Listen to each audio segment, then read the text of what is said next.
महाराष्ट्रामधील पहिल्या टप्प्यातील जे इलेक्शन आहे ते वोटिंग आहे ते वोटिंग काल पार पडलेली आहे आणि वोटिंग सुरळीतपणे पार पडली। काही अपवाद होता, चंद्रपूरमध्ये काँग्रेसच्या नेत्यांनी थोडासा गदारोळ केला होता, कारण त्यांच्या धानोरकर मॅडमच्या पुढे त्यांनी फुली केली होती डमी डेमोवरती, त्यानुसार। पण बाकी इतरत्र ठिकाणी ही निवडणूक शांतपणे पहिला टप्पा पार झाला। त्यामध्येच नितीन गडकरी यांचं मतदारसंघ नागपूरचा सोडला तर बाकीच्या ठिकाणी भाजपचं थोडंसं वर्चस्व कमी झालेलं दिसतंय, असं कालचा सर्वे आणि पोल सांगत आहे। आता इकडे हे वातावरण चालू आहे आणि एवढं असताना सुद्धा अजून वंचित बहुजन आघाडीचे प्रकाशजी आंबेडकर नेमकं खेळा कुठल्या करू पाहत आहेत, त्यांची गेम नेमकं कुठली चाललेली आहे, त्याच्या मनामध्ये काय चाललेलं आहे, त्याच्या डोक्यात जे आहे ते कधी समोर आणत नाहीत आणि जे समोर आणतात ते कुणाच्याच डोक्यात अजिबात येत नाही। तर एकीकडे तर त्यांनी युती तोडलेली आहे आघाडी सोबतची, त्यांचा स्वभाव हा रोखठोक बोलणे आहे, कुठल्याही गोष्टी मनामध्ये लपवून ठेवणं किंवा त्यांना मनामध्ये डाव ठेवून कपट ठेवून त्या गोष्टी कुठल्या करत नाहीत, त्या गोष्टी योग्य करतात, लोकांना बरा वाटावे म्हणून ते करत नाही, लोकांना चांगलं वाटावं असं ते वागत नाही, जे आहे ते नैतिक मूल्य असेल त्या गोष्टी सर्व सोबत ठेवून ते आतापर्यंत आपलं राजकारण करत आलेले आहे। आणि या ठिकाणी एक मला प्रश्न असा पडतो, महाविकास आघाडी नेमकी त्याच्यावरती ठपका ठेवते की प्रकाशजी आंबेडकर हे भाजप मतवादी आहेत आणि त्यांनी भाजपला सहकार्य करत आहे। पण या ठिकाणी असा प्रश्न यावेळेस येतो, कारण ते उघड सांगलीमधून चंद्रहार पाटलाला सपोर्ट करतात, बारामतीमधून सुप्रिया सुळे त्यांना सपोर्ट करतात आणि कोल्हापुरातून ते शाहू महाराजांना सपोर्ट करतात। हे तिन्ही उमेदवार, एक एनसीपीचा, एक काँग्रेसचा आणि एक शिवसेना वाटाघाटाचा, मग ह्या तिघांनाही बाळासाहेब सपोर्ट का करतात? यातूनही काही अजून निगेटिव्ह पॉझिटिव्ह गोष्टी समोर लोक आणतात। त्यामध्ये काही लोकांची पॉझिटिव्ह थेरी वेगळीच आहे, त्याची निगेटिव्ह थेरी वेगळीच आहे। आपण प्रथमतः निगेटिव्ह बघून घेऊ, लोकांना काय वाटतं याविषयी। लोकांना असं वाटतं की चंद्रहार पाटील उभाटा गटाचे, कारण पहिलंच सांगलीमध्ये वर्चस्व ही सेनेचं आहे आणि त्या ठिकाणी सेना कशीही निवडून येणार आहे आणि त्या ठिकाणी सेना कशीही निवडून येत असल्यामुळं या ठिकाणी वंचितनं त्यांना सपोर्ट दिला काय न दिला काय काही फरक पडणार नाही। हा वंचित फक्त आपल्या महत्वाकांक्षेपोटी ह्या गोष्टी करत आहे, ही गोष्ट सांगलीवरनं समजते असं लोक म्हणतात।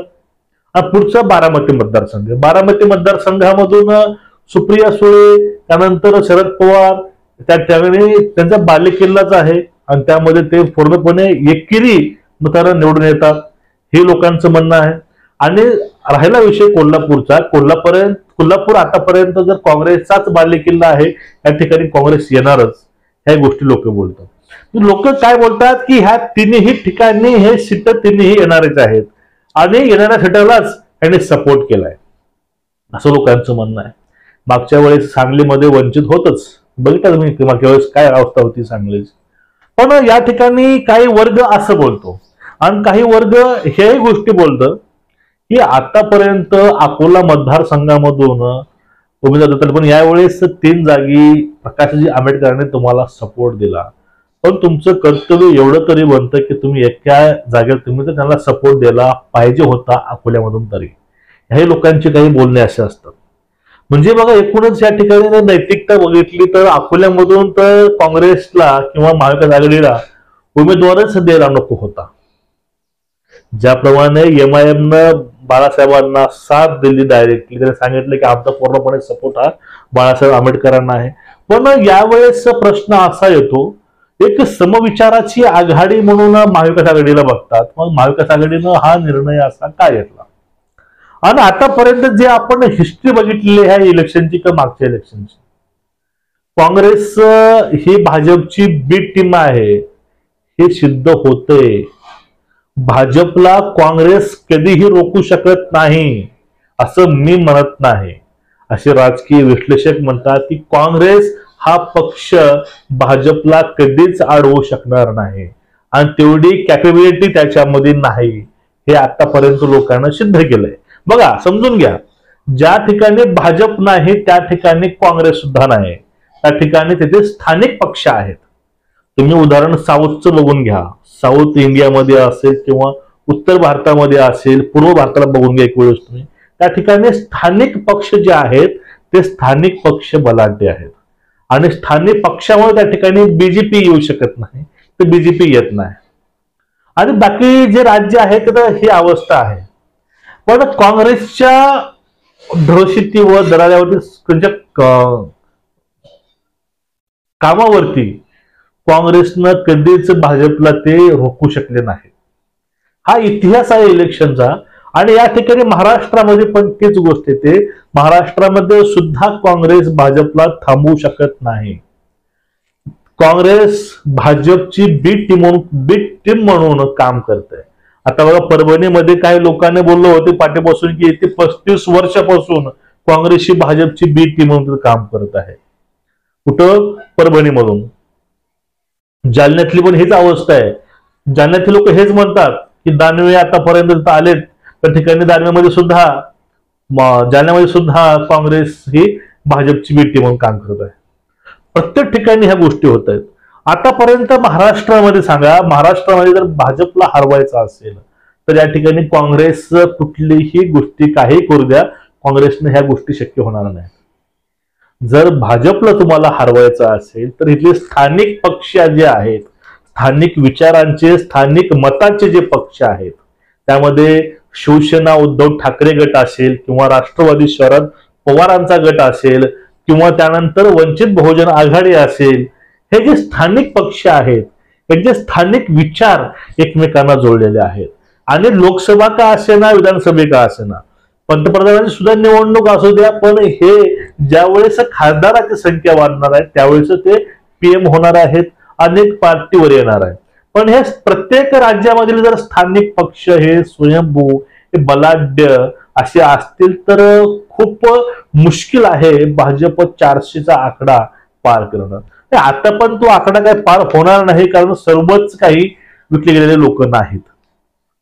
पण बघा, विषय कुठला येतो राहून राहून, हा विषय तोच येतो की महाराष्ट्रामध्ये म्हणजे भाजपच्या विरोधामध्ये जे उभारलेले लोक आहेत त्यांना सपोर्ट हे बाळासाहेब आंबेडकर करतात. विषय ऐकून घ्या. आणि काही अंधभक्त असतील, लिबराडो लोक किंवा काही महाविकास आघाडीचे भक्त असतील त्यांनी समजून घ्या, या ठिकाणी कुणाची भक्ती करायसाठी आपला जन्म झाला नाही. सत्य काय आहे, खरी परिस्थिती नेमकी कशी आहे, नेमकं वातावरण चाललंय काय, देश पुढे चाललाय की देश पाठीमागे चाललाय, स्थानिक राजकारणावरती केंद्राचं राजकारण अवलंबून असतं, ह्या गोष्टी आपण बघत नाही. एखाद्या समाजाला तर आरक्षण द्यायचं म्हटलं तर सगळे सोयरे हे चुकीचं ठरतं. पण ज्या वेळेस निवडणुकांची वेळ होते त्यावेळेस राजकारणी लोक सगळे सोयरे या शब्दाचा परिपूर्ण आणि पुरेपूर वापर करून घेतात आणि आपल्याच नातेगोत्यातील उमेदवार उभा करतात. भाजपमध्ये सासरा, शिवसेनेमध्ये इकडे उद्धव ठाकरेमध्ये खासदारकीला सून, ह्या गोष्टी अशा. काही राष्ट्रवादीमध्ये बायको, नवरा भाजपमध्ये, म्हणजे सगळं काय ती आपलं घरच्या घरीच खाऊन घ्यायचं. नवरा आमदार, बायको खासदार, नातू मंत्री, ह्या ज्या गोष्टी आहेत ह्या गोष्टी प्रामुख्याने होत आहेत. जर अशा गोष्टी न करता एक स्थानिक चळवळ उभा करून एक स्थानिक जर पक्षाला बळ दिलं तर या ठिकाणी मोदी सरकार, हे भाजप सरकार म्हणत नाही, मोदी सरकार खरंच येऊ शकेल का? आणि हेच प्रयत्न वंचित सध्या करत आहे. वंचित नेहमी मूर्त बांधणी करायचं काम करतात. पूर्वीची गोष्ट समजून घ्या तुम्ही. पूर्वी सुद्धा वंचितनं पहिलं युती केली होती उद्धव ठाकरेच्या गटासोबत, कारण त्यांचं म्हणणं हेच होतं की जे काय करायचंय ते स्थानिक पक्षाला करायचंय. आणि ज्या ठिकाणी आता 3 ठिकाणी वंचितनं त्यांना साथ दिलेली आहे, त्यांना सपोर्ट दिलेला आहे, यांचा फायदा यांना होईलच, पण या ठिकाणी बाळासाहेबांना त्यांनी साथ दिली नाही. आणि जो हा एकूण प्रकार आहे तो प्रकार हा समजला असेल. यामुळं एक जातीय राजकारण न करता एक सामाजिक राजकारण करणं, एक वैचारिक चळवळ समोर घेऊन जाणं, एखादी वैचारिक चळवळ उभारणं, आंबेडकरवादी चळवळ फक्त आम्ही स्वीकारतो ह्या गोष्टी बोलून दाखवण्यात ती चळवळ उभा राहत नाही. तशी आपल्याला कृती आपली तशी करावी लागते. मग कुठे आंबेडकर चळवळ उभा राहील. फक्त नाव घ्यायचं, जय जय म्हणायचं आणि आतून तुम्ही आपल्या डोक्यामध्ये मनोवादी विचार बाळगायचे, यानं काही साध्य होणार नाही. तुम्हाला एकूण काय वाटतंय नक्कीच कमेंट करून सांगा. नमस्कार.